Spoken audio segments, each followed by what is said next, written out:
Certains ont tenu le monde entier en haleine pendant des années. D'autres ont disparu sans laisser de traces. Certains ont été traqués par des nations entières, des agences de renseignement, des armées. Et pourtant, ils ont continué à courir, à se cacher, à tuer. Voici 15 des criminels les plus recherchés de l'histoire, et ce que leur traque révèle sur les limites du pouvoir, de la justice et de la nature humaine. Osama Ben Laden était le fils d'un milliardaire du BTP saoudien. Étudiant discret, dévot, il aurait pu vivre dans le luxe toute sa vie. Mais l'invasion soviétique de l'Afghanistan en 1979 changea tout. Il utilisa la fortune familiale pour financer et combattre aux côtés des Moudjahidines et revint de cette guerre convaincu d'une seule chose: les grandes puissances mondiales corrompaient le monde musulman et il fallait les frapper. Il fonda Al-Qaïda. Il frappa les ambassades américaines en Tanzanie et au Kenya en 1998. Puis vint le 11 septembre 2001, une attaque coordonnée sur 4 avions commerciaux qui paralysa le commerce mondial, tua 2977 personnes et fit de lui l'homme le plus recherché de la planète. Pendant 10 ans, il fut un fantôme. Les services de renseignement le cherchèrent dans des grottes d'Afghanistan. Il était en réalité caché dans une villa sécurisée à Abbottabad, une ville pakistanaise tranquille, à quelques centaines de mètres d'une académie militaire. Le 2 mai 2011, une équipe des Navy Seals américains pénétra dans le compound en hélicoptère. L'opération dura 40 minutes. Ben Laden fut abattu dans sa chambre. Son corps fut jeté à la mer pour qu'aucune tombe ne devienne un lieu de pèlerinage. L'homme était mort. L'idéologie, elle, avait déjà essaimé aux 4 coins du monde. Ben Laden n'est plus un individu. Il est devenu le symbole d'une époque où un seul homme, avec suffisamment de conviction et d'argent, peut changer le cours de l'histoire mondiale.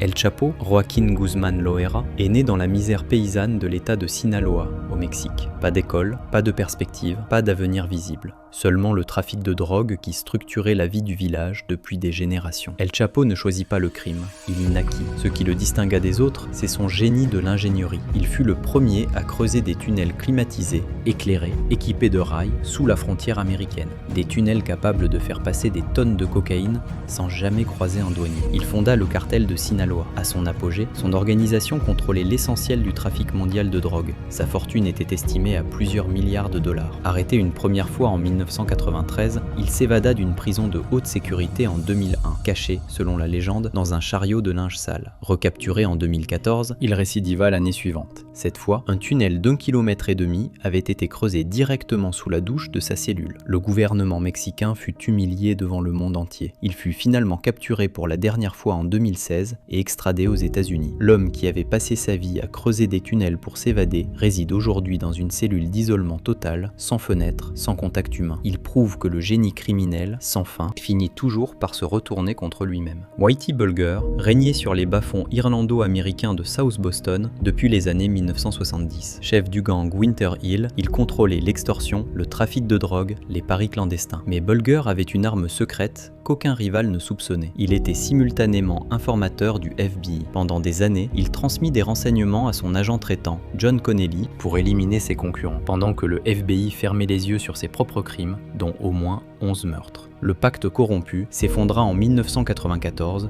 quand une enquête policière d'État menaça de tout révéler. Prévenu par son contact au FBI quelques jours avant son inculpation, Bulger disparut. Pendant 16 ans, il fut l'homme le plus recherché d'Amérique, juste après Osama Ben Laden sur la liste du FBI.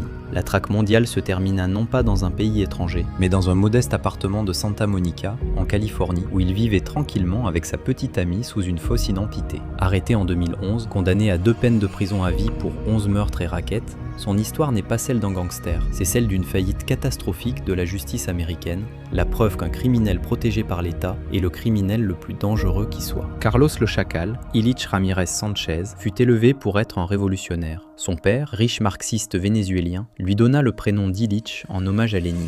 Il fut envoyé à Moscou pour s'y former, rejoignit le Front populaire de libération de la Palestine et s'offrit comme mercenaire à la cause. En 1975, il fit irruption dans le siège de l'OPEP à Vienne avec un commando armé, prit en otage les ministres du pétrole des pays les plus puissants du monde et paralysa les gouvernements pendant 40 heures. La presse le surnomma le Chacal, par erreur. Son nom avait été confondu avec celui d'un assassin fictif, et le sobriquet lui resta, ajoutant à son mystère. Pendant 20 ans, il fut le terroriste le plus recherché du monde. Il se déplaçait librement derrière le rideau de fer, protégé par des États qui finançaient ses opérations. La chute du mur de Berlin en 1989 signa le début de sa fin. Ses commanditaires s'évaporèrent. Ses refuges se fermèrent un par un. Il fut finalement localisé au Soudan, un pays qui l'avait accueilli mais qui, sous pression internationale, accepta de le livrer. En 1994, des agents du renseignement français le droguèrent pendant qu'il se remettait d'une opération chirurgicale et l'embarquèrent dans un avion à destination de Paris. Carlos le Chacal est aujourd'hui un vieillard incarcéré. Le fantôme de la guerre froide a survécu à la guerre qui lui donnait un sens. Ted Bundy était beau, intelligent, charismatique, étudiant en droit, bénévole dans des associations d'aide aux femmes victimes de violences, promis à une brillante carrière en politique. Aux yeux de tous, il incarnait le jeune américain idéal. Cette façade soigneusement construite dissimulait une réalité que personne ne voulait croire possible. À partir du milieu des années 1970, des jeunes femmes commencèrent à disparaître dans le nord-ouest des États-Unis, puis en Utah, au Colorado, en Floride. Bundy utilisait son charme comme une arme. Il se faisait passer pour un blessé, le bras en écharpe, demandant de l'aide pour porter des affaires jusqu'à sa voiture. Les victimes montaient, elles ne revenaient jamais. Un simple contrôle routier conduisit à sa première arrestation. Il s'évada 2 fois. La seconde évasion le mena en Floride pour une dernière série de meurtres d'une brutalité extrême. Son procès, retransmis en direct à la télévision nationale, devint un cirque médiatique. Bundy, ancien étudiant en droit, assurant lui-même sa défense avec une arrogance stupéfiante. Ce fut cette arrogance qui le perdit. La pièce à conviction décisive fut une trace de morsure laissée sur l'une de ses dernières victimes, qui correspondait parfaitement à ses empreintes dentaires. Il fut exécuté en 1989. Avant de mourir, il avoua des dizaines de meurtres. Le vrai chiffre ne sera jamais connu. C'est lui qui força les enquêteurs américains à inventer un nouveau mot, tueur en série. Rodney Alcala était photographe, diplômé de UCLA en beaux-arts, cultivé, séduisant. En septembre 1978, il passa à l'émission de rencontre la plus regardée d'Amérique, The Dating Game.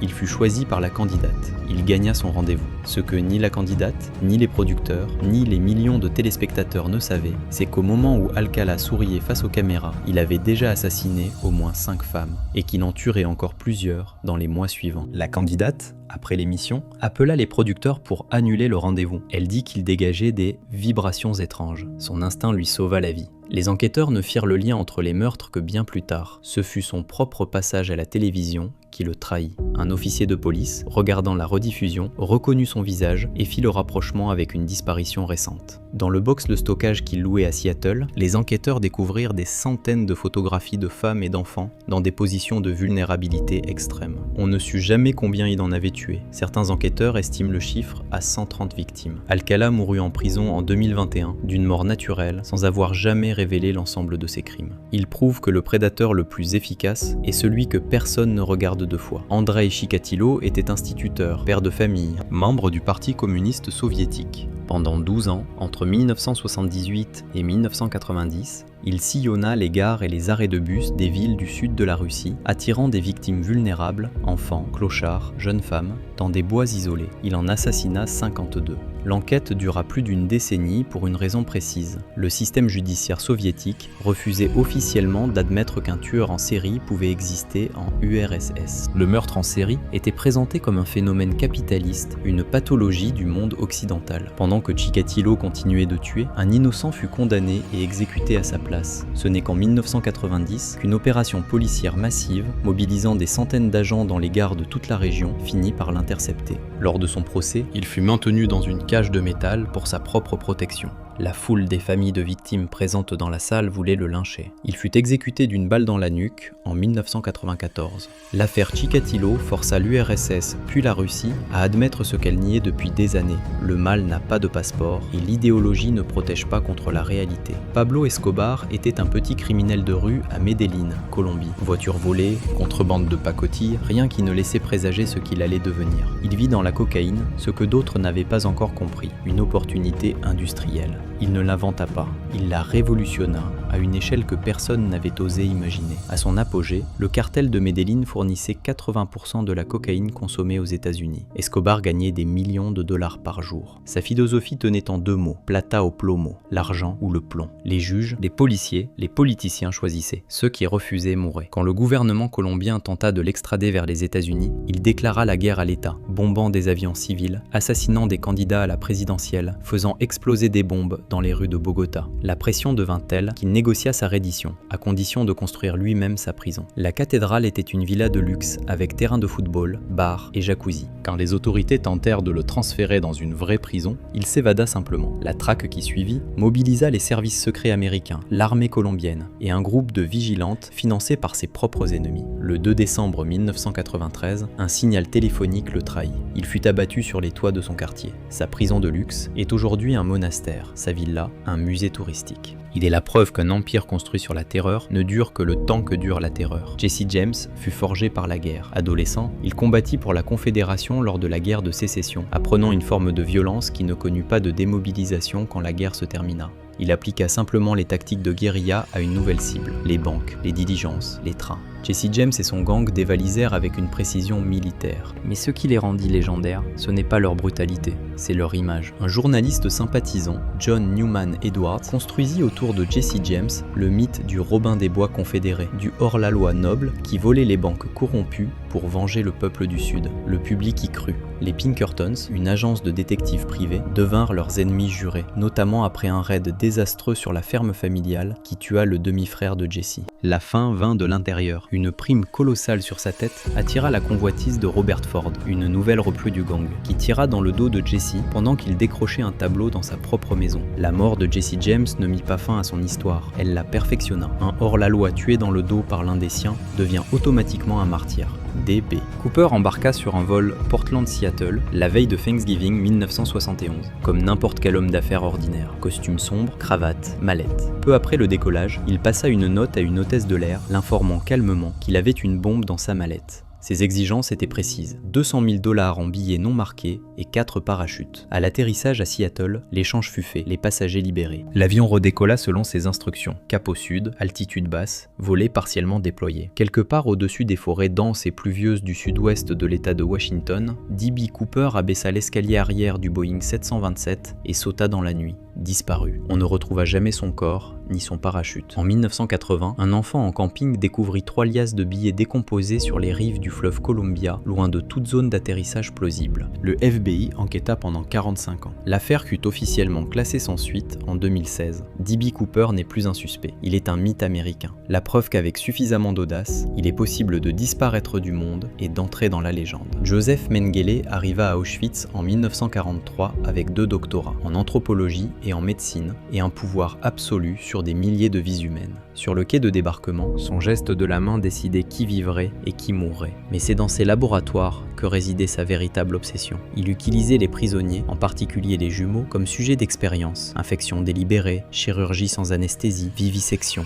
Il appelait ses victimes des cobayes. Quand le Reich s'effondra, Mengele disparut dans un réseau de sympathisants nazis qui le conduisit vers l'Amérique du Sud. Le Mossad le chercha pendant 30 ans. Il fut plusieurs fois à portée de main, et à chaque fois, la piste s'évanouit. Il vécut en Argentine, puis au Paraguay, entouré d'un cercle restreint de protecteurs. En 1979, il fut victime d'un AVC en nageant au large des côtes du Brésil et se noya. Sa mort ne fut connue que de sa famille. Son corps ne fut identifié formellement qu'en 1985. L'ange de la mort avait échappé à la justice pendant 36 ans après la fin de la guerre. Il prouve que l'impunité, quand elle est organisée, peut durer une vie entière. Adolf Eichmann n'était pas un général, pas un idéologue, pas un bourreau à proprement parler. C'était un bureaucrate, un logisticien. Chef du bureau des affaires juives du Reich, il coordonna avec une efficacité froide et méthodique le réseau de trains qui transporta des millions de juifs vers les camps d'extermination à travers toute l'Europe occupée. Après la défaite allemande, il s'évanouit dans la nature, traversa l'Europe sous de fausses identités et s'installa en Argentine sous le nom de Ricardo Clement. Il y vécut pendant 10 ans, travaillant dans une usine Mercedes, vivant dans une maison ordinaire dans une banlieue ordinaire de Buenos Aires. Une équipe du Mossad le localisa en 1960. Le 11 mai, ils l'interceptèrent dans la rue à son retour du travail, le plaquèrent dans une voiture et le maintinrent caché pendant 9 jours avant de l'embarquer clandestinement vers Israël dans un avion. L'opération violait le droit international. Israël s'en moqua. Le procès fut retransmis en direct dans le monde entier. La première fois que des millions de personnes entendaient témoigner des survivants de la Shoah en détail. Eichmann fut pendu vue en 1962. Ses cendres furent dispersées en mer. Son procès donna au monde un concept qui n'existait pas encore, la banalité du mal. Griselda Blanco grandit dans les rues de Medellín avant même qu'Escobar y règne. Elle apprit très tôt que dans ce monde, la brutalité était une monnaie d'échange. Elle s'installa à New York puis Miami dans les années 1970 et fut la première à comprendre que la Floride était la porte d'entrée naturelle de la cocaïne vers les États-Unis. Elle inventa les sous-vêtements à compartiments secrets pour faire passer les premières cargaisons. Elle imposa les assassinats à moto, une méthode qu'elle imprima si profondément dans la culture criminelle de Miami qu'on en parle encore comme de l'ère des cow-boys de la cocaïne. Elle ordonna des dizaines d'exécutions, dont celle de ses propres maris. La DEA en fit une priorité nationale. On la chercha des années à Miami, dans les capitales colombiennes, dans les réseaux criminels internationaux. On la trouva dans une maison tranquille d'Irvine, en Californie, vivant comme une retraitée ordinaire. Arrêtée en 1985, elle purgea près de 20 ans de prison et fut expulsée vers la Colombie en 2004. En 2012, elle fut abattue devant une boucherie de Medellín par un tueur à moto. La méthode qu'elle avait elle-même inventée fut celle qui la tua. Il n'existe pas d'ironie plus parfaite dans l'histoire du crime organisé. Billy the Kid naquit Henry McCarthy, orphelin dérivant sur la frontière américaine, dont la vie de crime commença par un vol de nourriture, un acte de survie, pas de prédation. C'est la guerre du comté de Lincoln, un conflit armé entre factions rivales de marchands au Nouveau-Mexique qui fit de lui un tueur. Il n'était pas un chef, juste un soldat loyal, un tireur précis, dont la réputation enfla rapidement au-delà de la réalité. La légende lui attribuait 21 morts, un pour chaque année de sa vie. La réalité était probablement moins de la moitié. La tâche de le ramener mort ou vif échut à son ancien ami, le shérif Pat Garrett. Garrett le captura. Billy fut condamné à la pendaison. Il s'évada en tuant 2 gardiens, ce qui acheva de faire de lui une figure mythique. Garrett le retrouva le 14 juillet 1881 dans une pièce plongée dans le noir à Fort Sumner. Une voix dans l'obscurité demanda qui était là. Garrett tira sans répondre. Billy the Kid mourut à 21 ans. Sa vie brève et violente n'était que le début. Les romans de gare publiés après sa mort transformèrent un jeune homme désespéré en symbole éternel de la rébellion de la frontière américaine. Il n'est plus un homme, il est un mythe. Et les mythes ne meurt jamais. Jacques Mérine fut élevé dans une famille bourgeoise de Clichy, près de Paris. Son père tenait une entreprise de dentelle de luxe. Rien ne le prédestinait au crime. Mais la guerre d'Algérie, où il servit comme parachutiste commando, lui enseigna une violence qu'il ne put jamais désapprendre. Il revint de là-bas changé et s'engouffra dans le grand banditisme avec un appétit qui stupéfia même ses pairs. Braquage, enlèvement, évasion. Mérine opéra en France, au Canada, en Espagne, en Belgique. Il s'évada de la prison la plus sécurisée du Québec. Il prit en otage un juge à Compiègne avec une arme planquée dans les toilettes par un complice. Il s'évada de la prison de la Santé à Paris. Chaque coup était plus spectaculaire que le précédent. Ce qui le distinguait des autres, c'était son rapport aux médias. Mesrine aimait la presse et la presse l'adorait. Il accordait des interviews à Paris Match depuis la clandestinité. Il publia ses mémoires sous le titre « L'instinct de mort ». Il était l'ennemi public numéro 1 et il le savait et s'en délectait. Ce narcissisme fut son point de rupture. En 1979, après avoir fait tabasser un journaliste qu'il avait critiqué et envoyé les photos à la presse, la BRI du commissaire Broussard localisa son appartement parisien grâce à la surveillance de sa compagne. Le 2 novembre 1979, porte de Clignancourt, un camion bloqua sa voiture dans la circulation. Les tireurs embusqués ouvrirent le feu. 21 balles. Mesrine mourut sur le coup. Sa compagne survécut, amputée d'un œil. Sa mort fut aussi médiatisée que sa vie. Son cadavre diffusé à la télévision, déclenchant une polémique nationale sur les limites de la légitime défense. La question est toujours ouverte. Mesrine n'est plus un criminel. Il est devenu une icône française. Et c'est exactement ce qu'il aurait voulu. Si cette vidéo vous a intéressé, likez, abonnez-vous et laissez en commentaire le criminel ou la figure historique dont vous voulez connaître la véritable histoire.